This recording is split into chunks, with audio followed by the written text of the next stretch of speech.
अस्सलाम वालेकुम फ्रेंड्स, आप सब कैसे हैं? उम्मीद करता हूँ आप सब खैरियत से होंगे, जहाँ भी होंगे खुश होंगे, आबाद होंगे, अल्लाह पाक के फजल करम में रहते होंगे।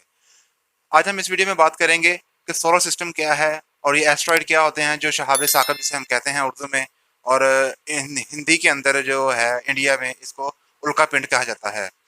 एस्ट्रॉइड जो है वो क्या चीज़ है, वो कहाँ से आते हैं और हमारी ज़मीन पे कैसे इसका असरअंदाज होता है, इससे हमारी ज़मीन के क्या असरअंदाज होते हैं, कितनी हमारी ज़मीन की जो स्पीड है वो कम हो रही है, हमारी कितनी ज़मीन जो है कितनी ग्रेविटी पे गिर रही है, ये सब हम इस वीडियो में डिस्कस करेंगे। सबसे पहले आप जानते तो होंगे कि सूरज जो है वो हमारे निज़ाम शमसी का सबसे अहम जो है वो सियारा है। सूरज भी एक सियारा है। अब ये हमारे जो जितने भी हमारे 9 सियारे जो हैं हमें आज तक हमें दरियाफ्त की हैं साइंसदानों ने, जिसमें हमारी ज़मीन भी शामिल है, ये सारा जो है वो इनको रोशनी प्रोवाइड करता है। जिसकी भी रोशनी है ये सारी सारी सूरज की रोशनी होती है।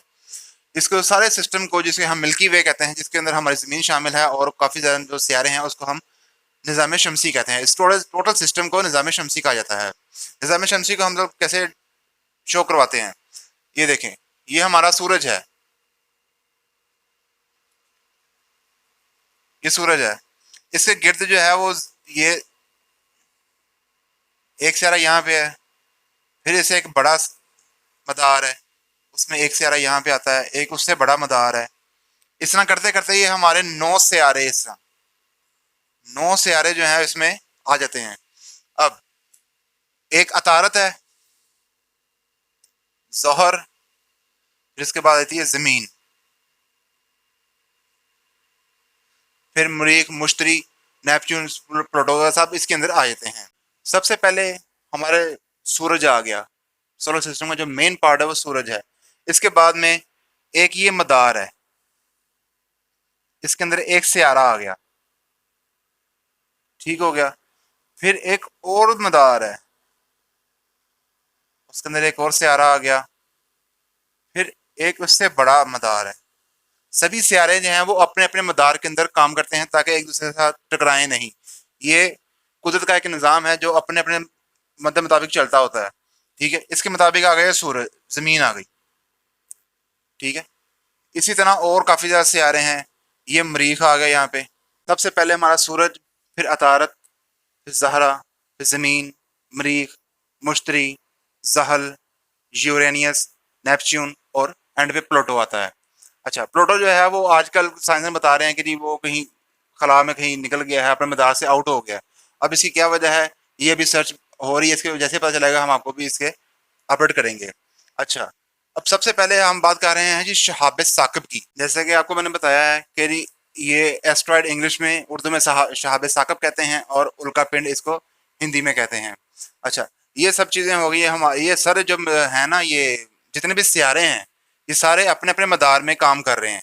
टोटल 9 सियारे थे जिनमें से एक अभी लापता हो गया है खला में, वो साइंसदान उसको तलाश में जा रहे हैं।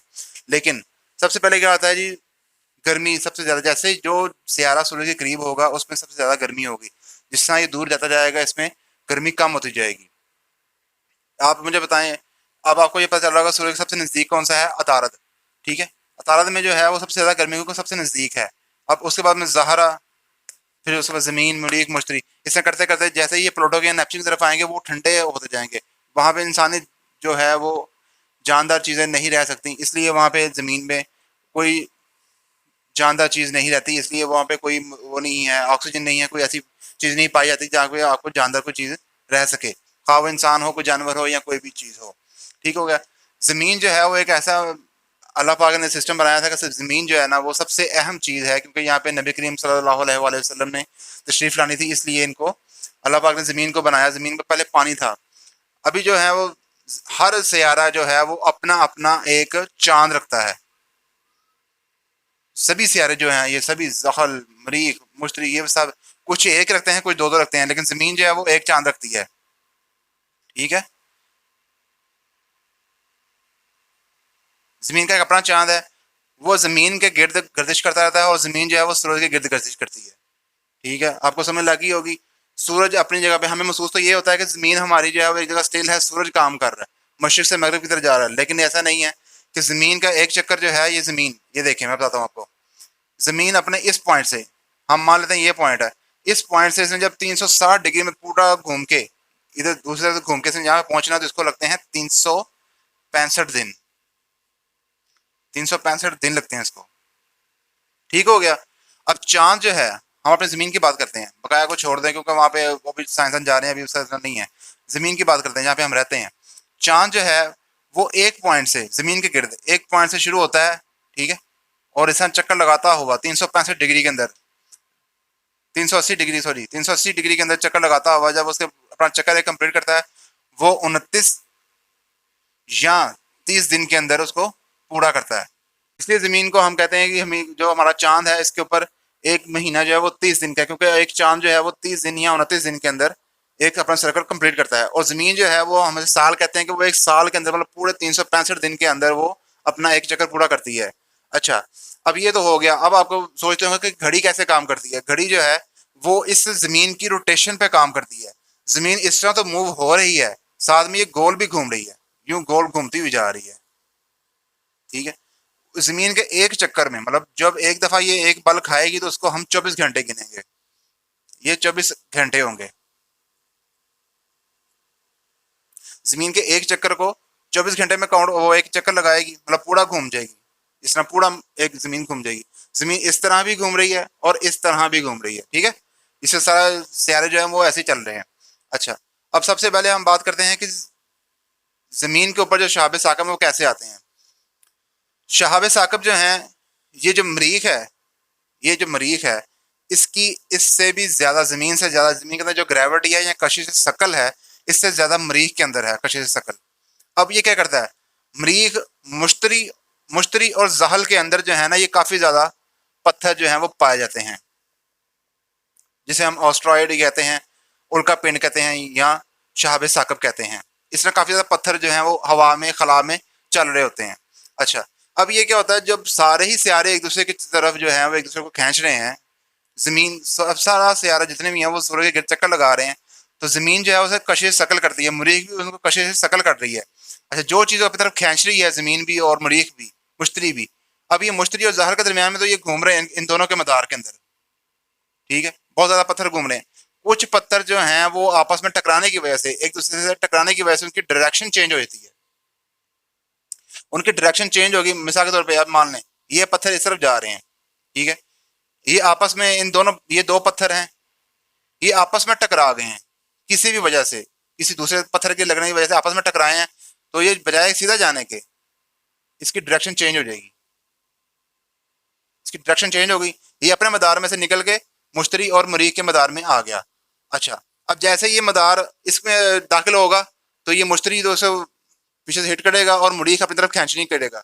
जैसे ही मरीख, मान लो कि यहाँ पे मरीख आ गया, अभी यहाँ नहीं है, ठीक है, ये ज़मीन से इतना पीछे है, ये मरीख आ गया,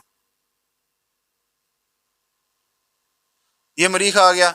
अब मरीख में क्या है, जैसे ही उसको खींचता हुआ वो उसके, जब उसके पास आएगा, उसके मदार में आएगा, उसके एनवायरनमेंट में आएगा, जैसे ही उसके एस्ट्रॉइड जो है वो इसके मदार में आएगा तो मरीख आगे हो जाता है।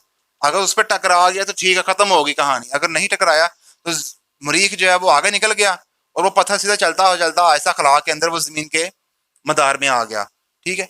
अब अल्लाह पाक ने ऐसा सिस्टम बनाया है कि ज़मीन को महफूज करने के लिए कि बाकी कहीं किसी भी सियारे के अंदर आपको कोई खला के अंदर वो नहीं मिलेगा, ओजोन की लेयर नहीं मिलेगी, ना कोई ऑक्सीजन ना गैसेस वगैरह मिलेगी, और जो गैसेस मिलेंगी वो इंसानी ज़िंदगी के लिए अच्छी नहीं है, बुरी हैं, उनको ख़त्म कर सकती है इंसानी ज़िंदगी को। इसलिए अल्लाह पाक ने उसको ज़मीन पर ही ये ज़िंदगी बसाई बाकी सियारों की निस्बत। अब जैसे ही ये मरीख आगे निकल गया, मरीख अगर टकरा गया ठीक है, नहीं तो वो खत्म हो जाएगा। अगर मरीख आगे निकल गया, मरीख से साइड से निकल गया अगर वो, ठीक है, मान लो कि ये मरीख आ गया, ये मरीख आ गया, अब पत्थर ये यहाँ से आ रहा है और यहाँ साइड से निकल गया, अगर तो इसके ऊपर टकरा आ गया तो फिर मरीख पे गिर गया, खत्म होगी कहानी उसकी। अगर नहीं तो वो उसके मदार से जैसे उससे निकला है वो वैसे चलता चलता वो अगले मदार में आ जाएगा, जमीन के मदार में आ गया।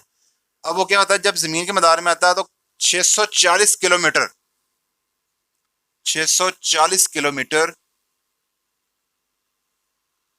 जमीन के, ये सतह है, ये जमीन की सतह है, इससे ऊपर 640 किलोमीटर मोटी जो है वो हवा की लहर है, 640 किलोमीटर। अब इसमें क्या होता है, ये किस्म का अल्लाह पाक ने एक गिलाफ बनाया है इसको प्रोटेक्शन के लिए। जैसे ही पत्थर इसके अंदर आएगा तो 640 किलोमीटर हवा की रगड़ की वजह से इसमें आग लग जाएगी, पत्थर को आग लग जाती है, जितनी स्पीड से ये ज़मीन के अंदर आ रहा होता है, ज़मीन की तरफ हवा की तरफ रगड़ लगती है। आप में से अक्सर लोगों ने देखा होगा कि जी दुमदा सितारा, बहुत सारे कहते हैं कि जी ये दुमदा सितारा शैतान को कंकड़ी बजी लगी है। कुछ कहते हैं कि जी ये इसमें आप कोई मन्नत मांग लें, कोई ये वो ऐसी चीज़ें, ठीक है। ये जो भी हैं जस्ट एक फ़िलॉसफी है, इसमें कोई नहीं है। ये जस्ट और जस्ट ये शहाब साकिब जो हैं ये आ रहे होते हैं। और जब हम देखते हैं कि दुमदा सितारा है, हमें अक्सर रात में ज़्यादा नज़र आते हैं। उसकी वजह ये है कि आसमान पे अंधेरा होता है, ठीक है। आसमान पे अंधेरा होने की वजह से हमें ये अंधेरे में ज़्यादा क्लियर नजर आते हैं। ये दिन के वक्त भी गिरते हैं और रात के वक्त भी गिरते रहते हैं, ये 24 घंटे गिरते रहते हैं। लेकिन उसकी वजह हमें महसूस इसलिए नहीं होते कि दिन के वक्त रोशनी में हमें महसूस नहीं होते, नज़र नहीं आते आराम से, ठीक है। अच्छा, अब ये जब ज़मीन के मदार में आ गया, 640 किलोमीटर मोटी हवा की लहर है, इसमें ऑक्सीजन है, नाइट्रोजन, कार्बन डाइऑक्साइड, काफ़ी ज़्यादा गैसेस पाई जाती हैं। ये सारी मिलके इसमें आग जनरेट कर दी। इसकी रगड़ की वजह से, हवा की रगड़ की वजह से पत्थर के अंदर जो है वो आग पैदा हो जाती है, जिसकी वजह से जल जल के खाक होता हुआ हवा में डिस्ट्रीब्यूट हो जाता है, और जो बाकी पीस बच जाता है, कोई शादो नाजर बचता है ज़मीन पे पीस, ठीक है। वो किसी समुंदर में या किसी ऐसी जगह पे गिरता है जहाँ पे गड़ा बन जाता है, ठीक हो गया। अगर कोई साबित ज़मीन पे आ जाए बहुत मुश्किल है, अगर कोई साबित ज़मीन पे आए तो भी वो ज़मीन पे गिर के वहाँ पे गड़ा बनाता है, और वहाँ पे ज़्यादातर वो ज़मीन में से पानी वगैरह या ऐसी चीज़ निकल आती है। अब काफ़ी ज़्यादा आपने देखा होगा कि जी रेड लाइट रेन होती है। अक्सर लोग कहते हैं कि जी हमने बहुत ज़्यादा देखा कि जी जैसे अंगारों की बारिश हो रही है, काफ़ी जगह पे ये देखने में मिला है। अब ये अंगारों की बारिश क्या होती है कि जब पत्थर आग लगती है तो ये जल जाता है, जलने के बाद इसके टुकड़े टुकड़े होते हैं, और जो छोटे पीसेस हैं वो भी गिरना जलना शुरू होते हैं। वो जब जैसे ही जलते हुए ज़मीन की तरफ बढ़ते हैं, उसे हम कहते हैं कि ये हमने आग की बारिश देखी है, ठीक है। उम्मीद है कि आपको ये वीडियो अच्छी लगी होगी, इसमें समझ आ गई होगी। अगर इसमें कोई चीज़ समझ नहीं आ सकी तो मुझे बताएं, कमेंट बॉक्स में बताएं, मैं ताकि इसकी एक और तफसीलन से वीडियो एक बना दूं, ताकि आप भाइयों को सब समझ लग सके। मेरे चैनल का मकसद यही है, स्किल फाउंड का, कि आपको स्किल मतलब अपनी जो आपके अंदर स्किल है वो उसको आप ढूंढें, जो आप कर सकते हैं। आपको पता हो कि ज़मीन में क्या चीज़ कैसे काम कर रही है, कौन सी चीज़ कैसे काम कर रही है। अब बहुत दुआओं में याद रखिएगा अपना, और अपने घर वालों का ख्याल रखिएगा, अपने इर्द गिर्द वालों का ख्याल रखें, दुआ में याद रखिए। अल्लाह हाफिज़, अस्सलाम वालेकुम।